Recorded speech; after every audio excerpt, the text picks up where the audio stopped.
Entonces, ¿qué es lo que tenemos que tener en cuenta? Porque también hay factores que pueden exacerbar o generar complicaciones este, de la diabetes. El control glicémico, entre ellos más importante que la glicemia diaria es la hemoglobina glicosilada, la presión arterial, el perfil lipídico, el síndrome metabólico. ¿Qué lesiones anatómicas vamos a observar en pacientes con una retinopatía diabética? De repente esto ya lo han visto en patología, en histopatología, perdón, es la pérdida de pericitos, el engrosamiento de la membrana basal capilar. Y el primer hallazgo clínico que se observa en una retinopatía diabética son la presencia de microaneurismas. ¿Qué son los microaneurismas? ¿Se ve el puntero cuando lo señalo en la figura? ¿Se ve el puntero? Disculpe, Ah, doctor, no no, se está doctor. pasando las PPTs. Sí se ve que estoy pasando los PPTs, pero acá tengo el cursor del mouse. ¿Se logra ver cuando señalo la imagen? Doctor, no se ve que está pasando las diapos ni tampoco el puntero.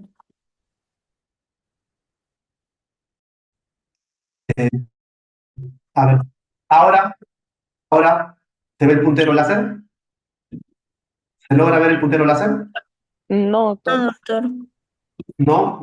Ya. Es raro porque, a ver, ¿y si hago esto? Ya, a ver, déjame ver. A ver. Ajá. Ahora, si el mouse, ¿se logra ver el cursor del mouse? Ahora sí, doctor. Ya, entonces para algunas imágenes voy a tratar de salir de la pantalla completa. Entonces, la primera lesión clínica que se observa, o el primer hallazgo clínico que se observa en un paciente con retinopatía diabética, son los microaneurismas. Estas pequeñas lesiones puntiformes de color rojiza, que están por acá, está por acá, acá también hay otro más chiquito. ¿De acuerdo? ¿Y cómo yo lo puedo evidenciar? Mediante la angiografía con fluoresceína. En la angiografía con fluoresceína se coloca una sustancia de contraste, que es la fluoresceína, ingresa a la vena, comienza a teñir las arterias y las venas. ¿Cómo se van a observar los microneurismas? Los microneurismas se van a observar como estas pequeñas lesiones hiperfluorescentes puntiformes que están acá difusas. ¿Perdón? Entonces, ¿qué otro hallazgo tenemos en una retinopatía diabética? La acelularidad capilar. Todo esto que me va a ocasionar una barrera, una alteración de la barrera hematorretiniana. Por lo tanto, estas uniones estrechas que existen entre las células endoteliales se va a perder.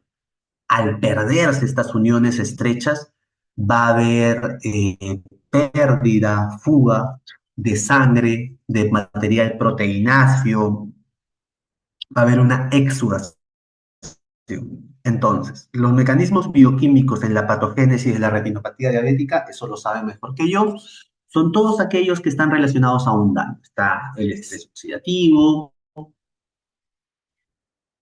los productos finales C, la inflamación, la vía del sorbitol, la producción de la vía RAS.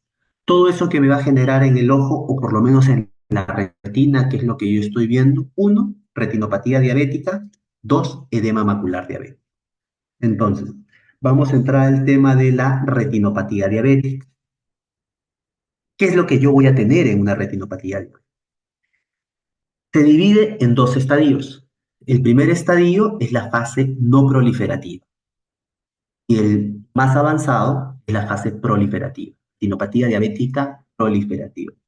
Cuando se habla de proliferación, vamos a comenzar de la parte final porque es la más sencilla, se habla de proliferación cuando tenemos la presencia de neovasos en el disco o extradiscales y el desarrollo de una hemorragia vítrea o prerretiniana. Hay que tener en cuenta que estos neovasos son de mala calidad.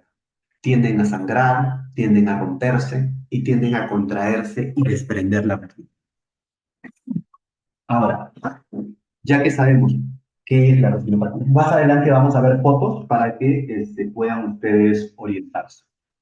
Y el otro punto es la retinopatía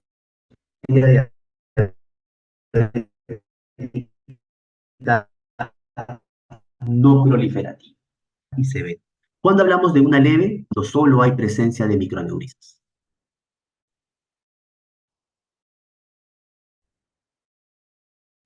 Vamos a dejarla moderada. La severa va a seguir la regla 4 intrarretinianas severas y microaneurismas en 4 cuadrantes, totosidad o arrosariamiento venoso en 2 cuadrantes o más, y la presencia de irmas moderados en 1 o más cuadrantes. Todo aquello que salga de leve, que es solamente la presencia de microaneurismas, o severa, se va considerar como moderada.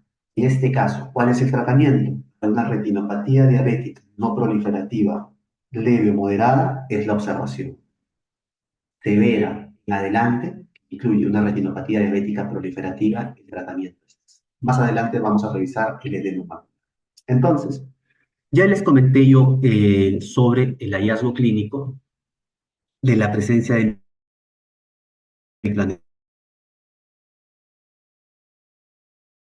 neurismas, que se refieren a estas. Sin embargo, en la fotografía vemos acá otra lesión que no es puntiforme, en mancha. Yo no podría saber, no podría diferenciar si es que eso definitivamente no es una microaneurisma, porque es una lesión en mancha. Esto más hace referencia a una hemorragia, ¿de acuerdo? Para que vean las diferencias entre microaneurisma y hemorragia. ¿Qué otros hallazgos tengo? Hemos señalado acerca de las hemorragias. Las hemorragias se pueden presentar de diversas formas. Pueden ser puntiformes, como la que está acá, y hacer el diferencial con un microaneurisma. Pueden ser en mancha, esta definitivamente no es una puntiforme, es una mancha. Pueden ser en llamas. La característica o la apariencia que estas presenten se deben de acuerdo a dónde se presenta, en qué capa de la retina se presenta la hemorragia. Ahora, han visto que en esta imagen, por ejemplo, hay un material amarillento. Este material amarillento son los exudados. Son exudados duros. Ya deben haber visto en sus clases de oftalmología la imagen de una tomografía. Entonces, esta es una tomografía justo de la mácula y cuyo corte está a nivel de la fóvea. Lo que se pueden ver son estos exudados duros. Son lesiones hiperreflectivas a nivel de la capa plexiforme de la retina, asociado a estas lesiones, estos espacios quistes. ¿Qué me está indicando esto? Hay exudación, que hay un compromiso de la mácula, probablemente un edema macular diabético. ¿Cuál es la diferencia entre los exudados duros y las manchas algodonosas? Esta de acá son las manchas algodonosas. La diferencia es básica. Los exudados duros suelen ser lesiones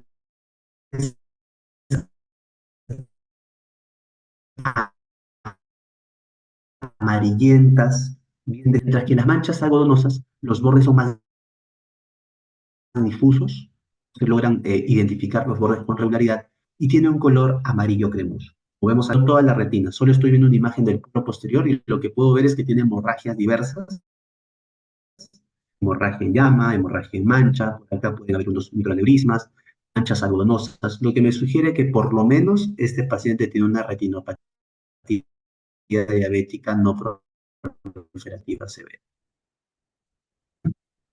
por el criterio 421. El criterio 4, hemorragias importantes o microaneurismas en 4 cuadrantes. Luego viene el arrosariamiento venoso. El arrosariamiento venoso prácticamente es como su nombre lo dice, todos hemos visto alguna vez un rosario, hay pequeñas constricciones, si se dan cuenta, ¿no? Una salchicha, una tira de chorizo, ¿no? Ese es el arrosariamiento venoso y que puede estar relacionado a los irmas. ¿Qué son los irmas? Son anormalidades microvasculares intrarretinianas. ¿Qué es esto que vemos? Cualquiera de estos criterios son criterios para una retinopatía diabética no proliferativa severa. Ahora, los neovasos, un vaso normal es este que sigo con mi puntero. Pero si ustedes observan, este es otro vaso normal, casi aparecen varias ramas. Estas ramas, lo que se conoce como neovasos, y hace el diagnóstico de una retinopatía diabética proliferativa. ¿Cuál es el otro hallazgo de una retinopatía diabética proliferativa? Ya, por ejemplo, acá en esta imagen vemos los neovasos del disco. Esto no tendría por qué estar, ¿lo ven? Hay ramilletes como si fuera totalmente desordenado de los vasos sanguíneos. Otro hallazgo es la hemorragia subyaloidea o prerretinal, que es la que está acá. Tiene un nivel, ¿de acuerdo? Ya lo pueden observar. Eso ya me hace a mí este diagnóstico de una retinopatía diabética proliferativa. Finalmente tenemos las hemorragias vítreas. Pueden observar. ¿De acuerdo? Ahora, ¿qué vamos a ver en la exploración física? Aparte de todo lo que yo he comentado, existen diversos estudios paraclínicos que me permiten hacer controles de un paciente. Por ejemplo, les he mostrado diversas fotos a color que permiten hacer un estudio comparativo, la tomografía de la mácula, para ver si es que hay un compromiso de edema macular, geografía con fluoresceína, cuando existe cierta duda de que si hay o no hay neovasos, porque lo que pasa cuando el contraste se va a mantener dentro de la circulación, pero cuando hay neovasos, como les dije previamente, estos neovasos son de mala calidad, tienden a romper y a sangrar. Entonces, si es que hay neovasos, cuando se haga la angiografía con fluoresceína, el contraste va a jugar, se va a escapar, y eso es bastante sugerente o es bastante significativo de una retinopatía diabética proliferativa. Y cuando no puedo ver el fondo de ojo porque tengo un sangrado importante o tengo una catarata importante que no me permite visualizar el fondo de ojo, se solicita una ecografía. Bueno, hasta aquí, ¿alguna duda o pregunta? Todo claro. Perfecto. Entonces vamos a oclusiones venosas. Dentro de las oclusiones, hay que recordar que la retina es una prolongación del cerebro. Entonces, nosotros tenemos oclusiones venosas y arteriales. Lo que vamos a hablar ahora es sobre las oclusiones venosas, ¿de acuerdo? Entonces, las oclusiones venosas pueden ocurrir las oclusiones vasculares, vamos a hablar por ahora solo de las venosas, pueden ocurrir en cualquier parte de la vena. Puede ser central, si compromete los cuatro cuadrantes, bicentral, ya sea superior o inferior, rama, o la que se observa en la figura inferior, ramas tributarias o periféricas. Entonces acá tenemos las cuatro fotografías de las oclusiones vasculares. La primera, la que está arriba, es una oclusión de la vena central de la retina. ¿Por qué? Porque presenta hemorragias en cuatro cuadrantes y las venas, vamos a ponerlo acá. Ah, doctor, disculpe, no se ve la PPT que está ¿No se presentando. ve? O sea, se quedó en estudios paraclínicos de retinopatía diabética. No, ya. Entonces, fue cuando compartí. Vamos a ver. A ver, déjame ver. Compartir. Déjame ver. Un segundo.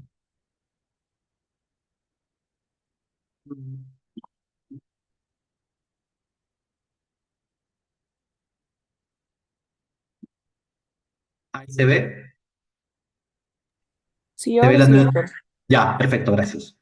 Entonces, como les comenté previamente, las oclusiones vasculares pueden desarrollarse en cualquier lado. Pueden ser arteriales, mixtas o venosas.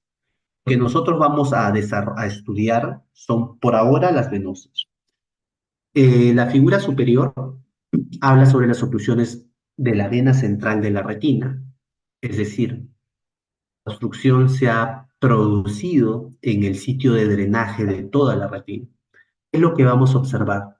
Hemorragias en cuatro cuadrantes, como se puede observar en esta imagen. Si ustedes tienen una arteria o una vena, perdón, una vena como esta por acá, van a ver tortuoso, un engrosamiento y tortuosidad. Puede asociarse también a manchas algodonosas, como la que estoy señalando con mi puntero. Puede ser también hemicentral, es decir, de la mitad para arriba o la mitad para abajo. En este caso, en la imagen, la segunda imagen, es de la mitad para arriba. Y finalmente, pueden ser también de rama. Solamente afectan a un cuadrante. ¿Cuál es el principal factor de riesgo? La edad. A mayor edad, mayor probabilidad de hacer una oclusión vascular. ¿De acuerdo? Entonces, la oclusión de rama venosa es igualmente para ambos sexos. Cuando se presenta en adultos jóvenes, menos de 50 años, hay que buscar una causa secundaria. Luego vamos a analizar eso. ¿Cuáles son los principales factores de riesgo? Son cuatro. Ya le mencioné uno, que es la edad mayor de 50 años, la presión arterial, glaucoma, la diabetes. Otros factores de riesgo propios del ojo están drusas del nervio óptico, una alteración en el ingreso, la entrada del nervio óptico al globo ocular, es un nervio óptico inclinado, un pseudotumor cerebro, un trauma orbitario, un tumor orbital. Otros factores de riesgo que se asocian a accidentes cerebrovasculares como la aterosclerosis, tabaco, que es lo peor que puede pasar en una persona, hiperlipidemia, síndrome antifosfolipídico, hiperhomocisteínemia. ¿Qué es lo que suele pasar en los pacientes que desarrollan oclusiones venosas? Hay que recordar que la vena y la arteria, estas se suelen producir en un cruce arteriovenoso patológico. Las arterias generalmente o casi siempre están anteriores a la vena y al estar juntas comparten una capa, que es la adventicia. En algunos casos también pueden compartir la capa media. Entonces, cualquier alteración en la arteria puede ocasionar un flujo turbulento, la formación de un trombo, la oclusión, y al ocluirse la vena, que es la ruta de desfogue, de desagüe de toda la sangre, esta al no poder salir va a extravasarse y va a ser una incurgitación de todas las venas. ¿De acuerdo? Esta es la foto típica de una oclusión de la vena central de la retina, hemorragia en cuatro cuadrantes. Si me siguen con la flecha, el vaso sanguíneo está tortuoso, no tiene por qué ser. En ocasiones, si se dan cuenta, el nervio óptico no se puede observar con nitidez. El nervio óptico está de bordes no definidos. Entonces, ¿qué voy a tener si tengo una oclusión venosa? Hipoxia, isquemia. Me va a ocasionar, quiero que se acuerden esto. DEGE.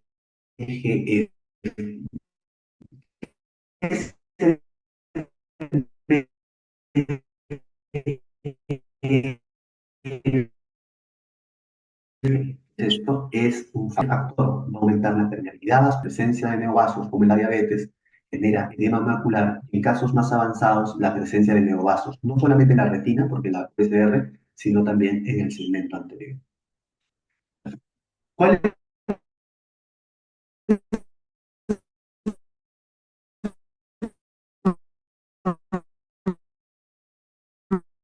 los síntomas y signos? Pues es variable. Generalmente el paciente, y esto regular, la pérdida visual o el compromiso de la función del órgano afectado va a ser súbito, siempre. En este caso, si es una oclusión de la vena central de la retina, lo que yo voy a tener es una baja visual importante, o puedo tener una disminución de la agudez, y si es en rama, probablemente afecte un campo visual. ¿De acuerdo? ¿Dónde es la ubicación más frecuente? Temporal superior, debido a que ahí hay más cruces arteriovenosos. ¿Cuáles son las principales complicaciones de una oclusión venosa? Está el edema macular, ya les comenté por qué. Si la oclusión compromete la mácula, ahí sí ya no hay nada que hacer, hay una isquemia macular. La neovascularización, el glaucoma neovascular y la hemorragia vítrea son secundarios a que la isquemia produce este factor, que se llama el factor de crecimiento vascular endotelial, que es el encargado de desarrollar estos linfomas. Entonces, acá tenemos una foto de una oclusión de rama venosa, como pueden observar. Solamente la hemorragia está circunscrita al cuadrante temporal inferior. Se puede observar, por ejemplo, esta tortuosidad vascular. Una de las complicaciones que yo le he comentado previamente en las oclusiones venosas es el edema macular. ¿Cómo yo puedo hacer el seguimiento del edema macular? Una tomografía de coherencia. ¿Qué es lo que voy a ver? Ya deben haber visto la fotografía de una tomografía normal, y si ustedes se dan cuenta, lo habitual es que hay una depresión. Esta depresión en la imagen estamos teniendo, se pierde la depresión a expensas de que la presencia de líquido está en toda la retina y es más evidente en la imagen que ustedes tienen a su lado derecho. Entonces, había quedado en el aire, no solamente, esto no es una enfermedad solamente de personas mayores, también se puede presentar en jóvenes, pero cuando se presenta en jóvenes siempre hay que buscar una causa secundaria. ¿Y con quién debemos trabajar de la mano? Como están viendo ahí, con el hematólogo, el reumatólogo, cardiólogo. Son los principales colegas que nos van a ayudar para determinar cuál es la causa en un paciente. Esta es la imagen típica de un paciente con una oclusión de la vena central de la retina. Como les comenté previamente, la hemorragia es en llama en los cuatro cuadrantes. Hay tortuosidad y engrosamiento vascular y se puede asociar a la presencia de manchas algodonosas, edema macular, cortocircuitos optociliares, que son ramas laterales, y en casos extradiscales, del iris en el ángulo. Esta, digamos, de la oclusión no ha sido tan marcado como en los anteriores, pero sí se puede reconocer en la hemorragia en los cuatro cuadrantes, y si se dan cuenta en la vena,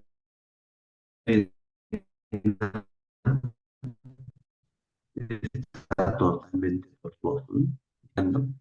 La arteria, la que está en su base, será una relación de 1 a 2, ¿no? Cuando la relación normal es de 2 a 3. Este es lo que les comenté previamente, es un paciente que también ha presentado una oclusión de la vena central de la retina. El principal compromiso es macular. Ven cómo está la mácula, totalmente hiporreflectiva, ¿no? Hipofluorescente, perdón, totalmente hipofluorescente, lo que me sugiere es una isquemia macular. Entonces, es importante eso porque la recuperación visual, porque la recuperación visual es prácticamente. Y esto es lo que le comenté previamente, lo de las ramas colaterales. Esto es diferente a un neovaso, ¿de acuerdo? Es diferente a un neovaso, son vasos, digamos, más formados, no están desordenados, que son las ramas colaterales, y por lo menos nos sugieren de que ese infarto que ha habido se ha resuelto de manera más o menos exitosa. ¿Qué es lo peor que le puede pasar a un paciente con una oclusión venosa? Segundo. Lo peor que le puede pasar a un paciente con oclusión venosa es lo que ven en la imagen. Acá, si son bastante acuciosos, se van a dar cuenta de que hay estas líneas rojas. Acá, bastantes, ¿ah? Al borde del iris, acá hay otro más. Sí me siguen, ¿verdad? Acá, como telas de araña. Esto es lo que se llama la rubiosis y es causa de un glaucoma neovascular. Hasta aquí. ¿Alguna duda o pregunta? ¿Todo claro? Doctor, disculpe, ¿cómo se llamaba el último signo que mencionó? Rubiosis, que es neovascularización del iris.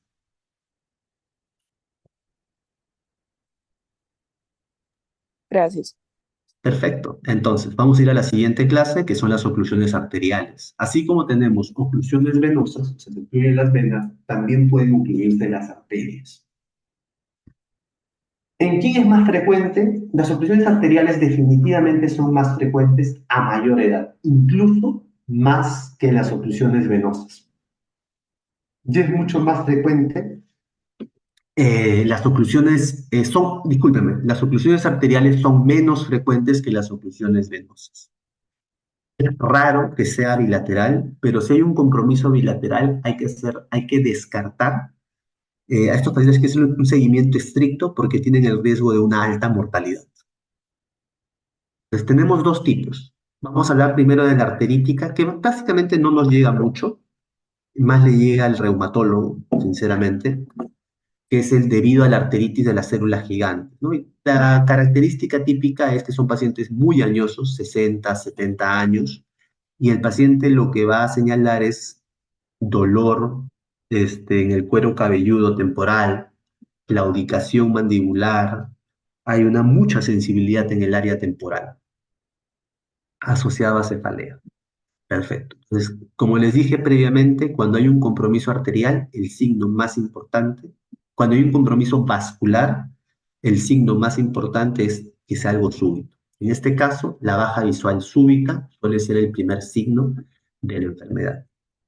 Entonces, ahí vamos a sospechar una arteritis de las células gigantes y como lo confirmamos, se puede hacer exámenes de Doppler, carotídeo o ecocardiograma, pero finalmente lo que nos va a dar el gol estándar es la biopsia de la arteria temporal. Como es una enfermedad inmunológica, va a tener asociado el aumento de la PSG y la proteína C. Esta es la más importante sobre la cual vamos a discutir, es la no arterial, la más frecuente, tiene mayor probabilidades de tener un compromiso bilateral, tiene previamente los síntomas característicos de una neurosis púbita, es decir, el paciente tiene una pérdida súbita de la visión que se recupera de manera espontánea. La oclusión ocurre a nivel de la lámina cribosa y generalmente la mayoría de los casos es debido a émbolos, que son enviados desde el corazón o desde las carótidas. Entonces, como les dije previamente, la clínica baja visual súbita, dolor. Puede tener previamente episodios de amaurosis fugaz. El compromiso de la visión sí es importante. ¿Por qué? Porque el paciente puede ir una visión desde percepción de luz hasta cuentaderos en el 90% de los casos. Y esta es la imagen típica de un paciente con una oclusión de la arteria central en la retina, en lo que se llama la mancha rojo cereza. Si ustedes se dan cuenta, hay un área pálida y en la parte central está lo que llamamos la mancha rojo cereza. ¿Qué se produce esa mancha rojo cereza y la palidez? Si yo tengo que a un tejido del cuerpo no le llega sangre, este tejido va a estar pálido, entonces eso sí justifica este hallazgo que estamos encontrando. Pero porque justo en el centro, que es donde se encuentra la fobia, se observa más pigmentada. Y la respuesta es básicamente es un fenómeno que se da por el contraste. Todo está pálido, la parte central se ve más pigmentada. ¿Y por qué se ve más pigmentada? Porque contiene, justo donde está la fobia, mayor concentración de pigmento de melanina. Entonces, como les comenté previamente, el hallazgo más importante es la palidez de la retina, la mancha rojo cereza. Este es un poco más de lo mismo, y esto es importante. La gran mayoría de los casos está relacionada a la presencia de émbolos que se pueden dirigir desde las carótidas o el corazón. El émbolo principalmente está compuesto de colesterol, ¿de acuerdo? Pero hay otros materiales como el material calcificado, las plaquetas y la fibra. Si tenemos en cuenta que hay un compromiso cardíaco, entonces todo esto que me lleva a pensar, si la principal causa de las oclusiones arteriales son no arteríticas y de las no arteríticas tenemos un compromiso de émbolos, que de repente nosotros estamos viendo la consecuencia de un problema que no es, que ya se presentó en el ojo, pero que la causa es un problema de origen cardiovascular. Es por eso que a estos pacientes se les envía de manera obligatoria al cardiólogo para que pueda examinar. Ahora, en la fecha no existe ningún tratamiento para poder tratar estas enfermedades en sí. De hecho, los tratamientos son conservadores, sí, conservadores. Tenemos, primero que si yo voy a dar un tratamiento, debe ser antes del día. ¿Cuáles son los tratamientos que voy a tener? Si puedo ver el trombo, probablemente lo puedo destruir con láser, y al destruirlo con láser va nuevamente a pasar la sangre y se va a irrigar el territorio que ha estado bajo hipoxia. La estreptoquinasa la voy a dejar a un lado. Se puede hacer maniobras para disminuir la presión intraocular, vasodilatadores, disminuir la PIO con una paracentesis, es decir, saco un poco de líquido humor acuoso, o le doy medicamentos que bajen la presión, ya sea tópico o bioral. ¿Por qué dejé la estreptoquinasa a un lado? Hace muchos años se desarrolló un estudio que era dar un fibrinolítico a nivel del trombo. El objetivo, si nos ha funcionado en el cerebro, por qué no puede funcionar en el ojo. El ojo es una prolongación del cerebro. O sea, suena en verdad bastante coherente.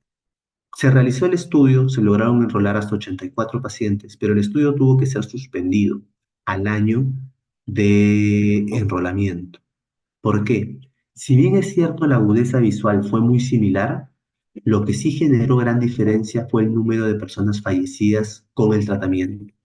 Por el brazo de sin tratamiento solo falleció una persona y por el brazo de pacientes tratados con fibrinolíticos fallecieron hasta 11 personas. Entonces eso hizo que se suspenda el estudio. Y lo que comenté previamente, paciente con una oclusión de la arteria central de la retina, siempre debe ser referido al cardiólogo porque ellos son los que finalmente van a tratar eso. Y para llegar a la última clase, es desprendimiento de retina. ¿Qué es el desprendimiento de retina? El desprendimiento, hasta ahí, ¿alguna duda o pregunta? ¿Alguna duda o pregunta? ¿Todo claro? Sí, doctor. Perfecto. Entonces vamos a pasar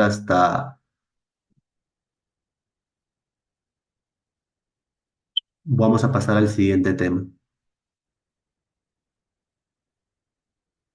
Dame un segundo.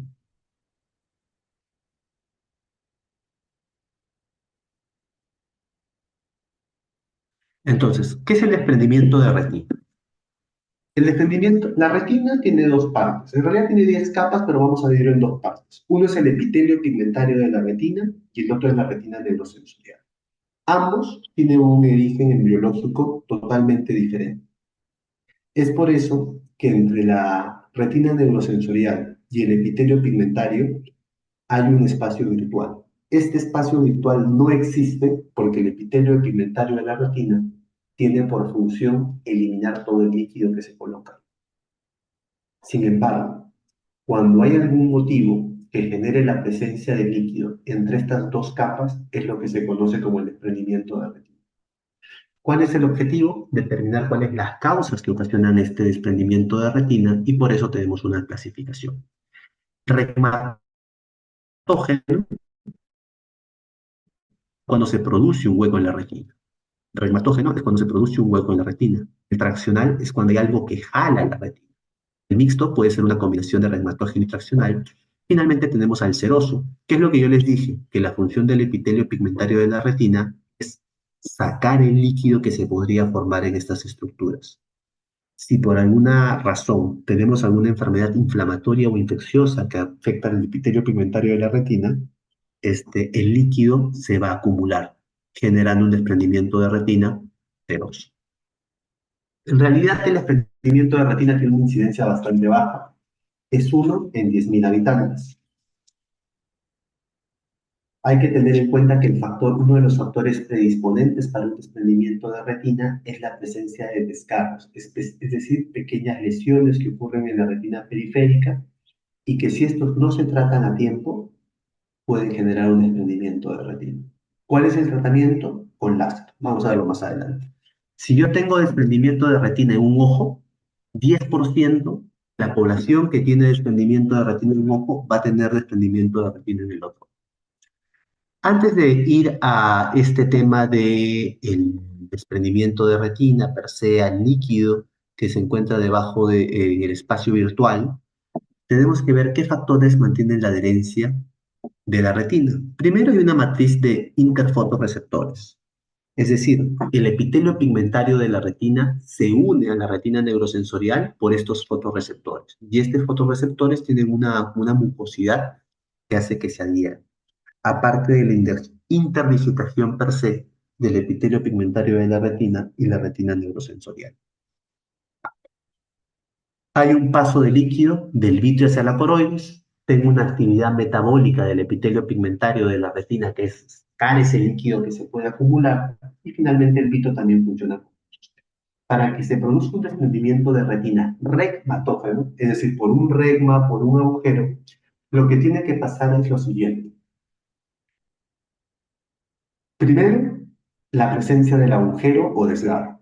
En segundo lugar, que este agujero sea de espesor completo. Y tercero, que el gel vítreo, que tiene una estructura gelatinosa, pierda esa consistencia gelatinosa y entre en un proceso de licuefacción, es decir, se haga líquido. Al hacerse líquido, este gel, al hacerse líquido, este líquido, perdón, va a ingresar por el agujero o desgarro de la retina y va a generar un desprendimiento de la retina. ¿Se entendió? Espero que sí. Perfecto. Entonces, esto es lo que le comenté previamente. Tenemos el vitrio,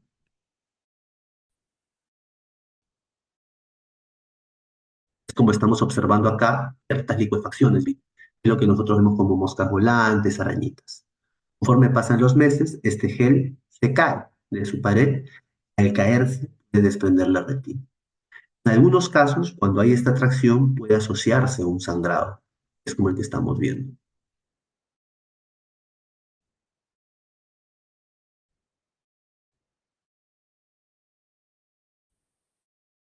Este es un poco más de lo mismo, este es un poco del subretinal, y se puede observar.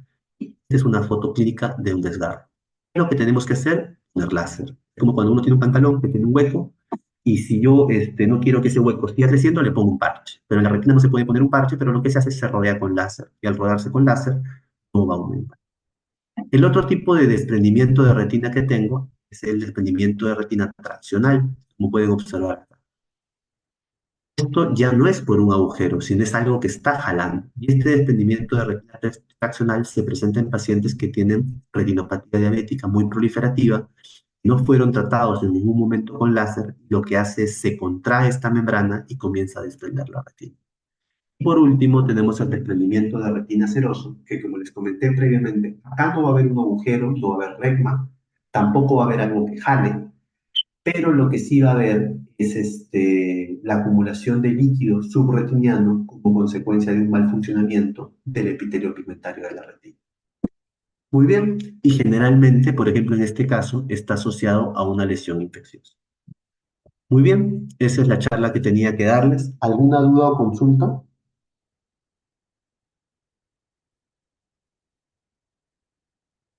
¿Todo está claro? Sí, doctor. Perfecto. Entonces, eso sería todo. Muy amable, muchas gracias. Gracias, doctor. Vale, cuídense. Chao, chao.